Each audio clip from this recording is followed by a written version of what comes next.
আগামী সম্মুখে আমাদের কুরবানি আছে।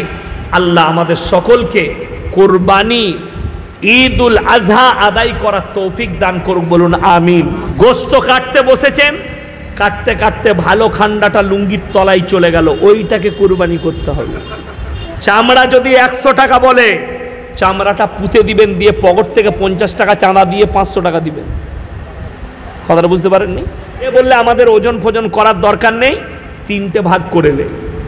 এই 3টে ভাগ করেছেন, 3 জনের মধ্যে একজনের যদি মনে মনে হয় সালা ওই দিকের ভাগটা ভালো আছে, আমি ওইটাই তুলবো, 3 জনারই গেল গোলমাল।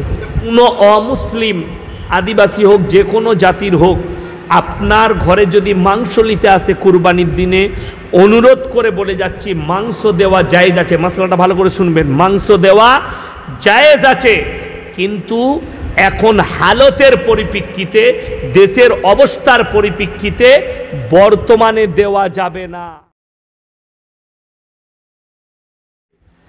সামনে কুরবানি আসছে।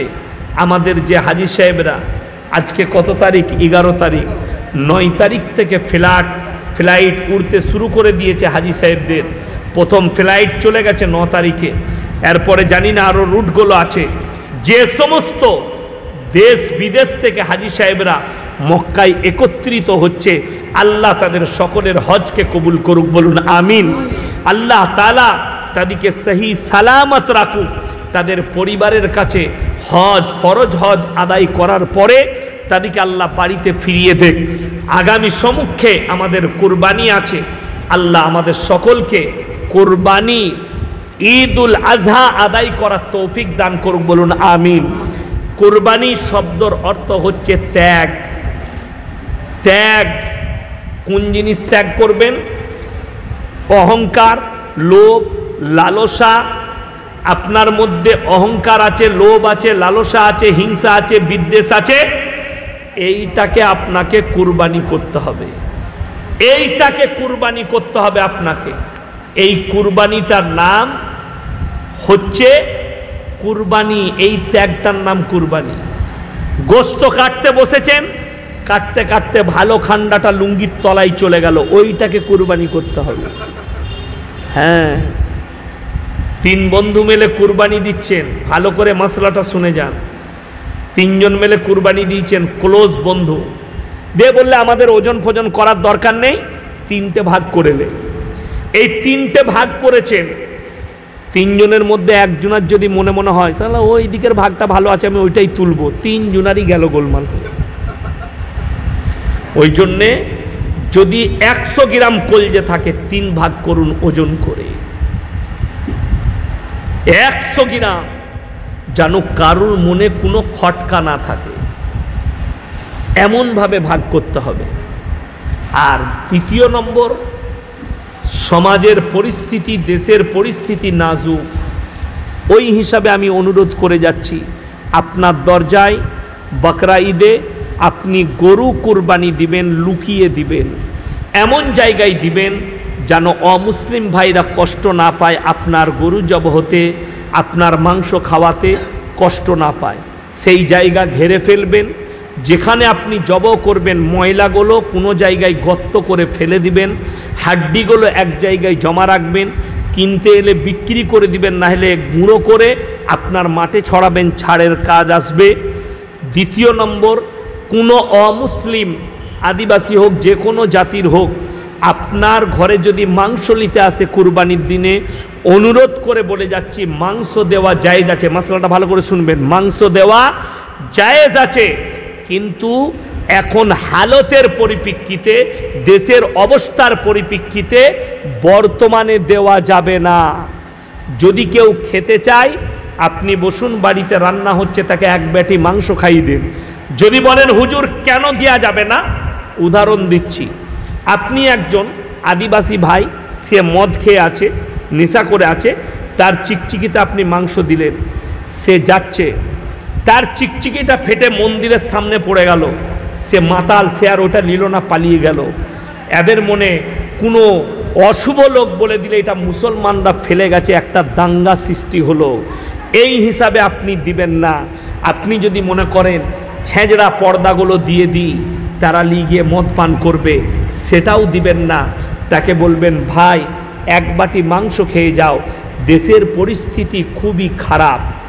বর্তমানে কয়েক বছর আগে একটা ঘটনা ঘটেছিল, খালি ইমাম সাহেবের সচেতনতায় বেঁচে গিয়েছিল দাঙ্গাটা। আসানসোলের পাশে বারাবান বলে এলাকা, আমি গ্রামের নাম করব না।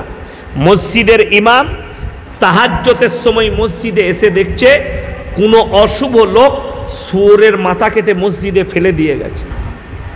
সে কি করলো, মাথাটাকে গুটিয়ে শহরের বাইরে ফেলে মসজিদটাকে ধুয়ে পরিষ্কার করে দিল।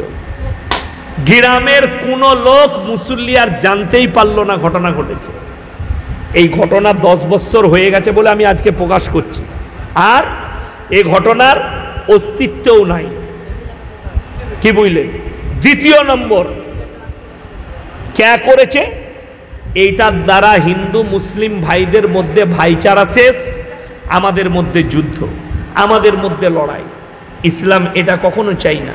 আপনারা ফেসবুক তাকিয়ে দেখুন, গরু জবাহ করেছে উত্তরপ্রদেশে হিন্দুদের ছেলে, নাম হয়েছে মুসলিমদের। যোগী আদিত্যনাথ জিকে মারার হুমকি দিয়েছে কে? দুজন অমুসলিম ছেলে মুসলিম নাম রেখে। তারা যখন ধরা পড়েছে, জেলে গেছে, পরীক্ষা করে দেখছে এই দুটো মুসলিম ছেলে নয়। তাদের বাড়িকে ডজার পৌঁছে গেছিল, যখনই দেখেছে মুসলিম নয়, ডজার ঘুরে এসছে। আল্লাহ বিচার করবে। যারা আমাদের নামে মিথ্যা অপবাদ দিয়ে বদনাম ছড়াচ্ছে, তার বিচার আল্লাহর কাছে দিয়েছি, আল্লাহ তুমি বিচার করবে। এখনো আসেনি নাকি বক্তা? নিয়ে এসো, তাড়াতাড়ি নিয়ে এসো। আমার ভাই, ওই জন্যে আমি অনুরোধ করছি আপনাদিকে যে সবাই সচেতন হবেন। হবেন তো? জোরে বলুন ইনশাল্লাহ। হ্যাঁ, চামড়া যদি 100 টাকা বলে, চামড়াটা পুঁতে দিবেন, দিয়ে পকেট থেকে 50 টাকা চাঁদা দিয়ে 500 টাকা দিবেন। কথাটা বুঝতে পারেননি? আপনার কাছ থেকে আপনার চামড়াটা 100 টাকায় কিনে হারামখোররা 5000 টাকায় বিক্রি করছে চাইনাকে। কষ্টটা ওই জায়গায়। কেন? কিছু হারামখোর জানে যে এই চামড়ার টাকাটা মাদ্রাসাওয়ালারা পায়, গরিবরা পায়, তাদের কাছে যেন না পৌঁছায়। আমি আমার এলাকায় বলেছি, চামড়া যদি 100 টাকা দাম বলে, চামড়াটা মাটিতে পুঁতে দাও। তোমরা 20,000-এর গরু দিতে পেরেছ, আর 50 টাকা করে দিতে পারবে না? 5 7 35, 350 টাকা দিয়ে দাও, কাজ মিটে যাবে। ওই জন্যে আমার ভাই, আপনারা আমার জন্যে দোয়া রাখবেন, আমি আপনাদের জন্যে দোয়া রাখব। আপনারা সকলে আমার মাদ্রাসার জন্যে দোয়া করবেন, আমার জন্যে দোয়া করবেন। আমার পরে আমার ভাইজান আসছেন ইনশাল্লাহ, সকলে একে অপরের জন্যে দোয়া করবেন ইনশাল্লাহ। হায়াত বাকি তো মুলাকাত বাকি।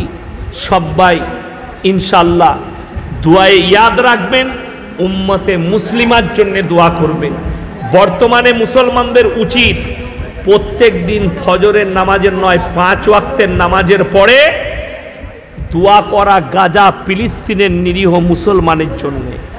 আল্লাহ তুমি এদিকে হিফাজত করো, আল্লাহ নিরীহ গাজা ফিলিস্তিনের মুসলমান দিকে তুমি হিফাজত করো। এই দোয়াটা করা অবশ্যই প্রত্যেকটা মুসলমান নরনারীর জন্যে।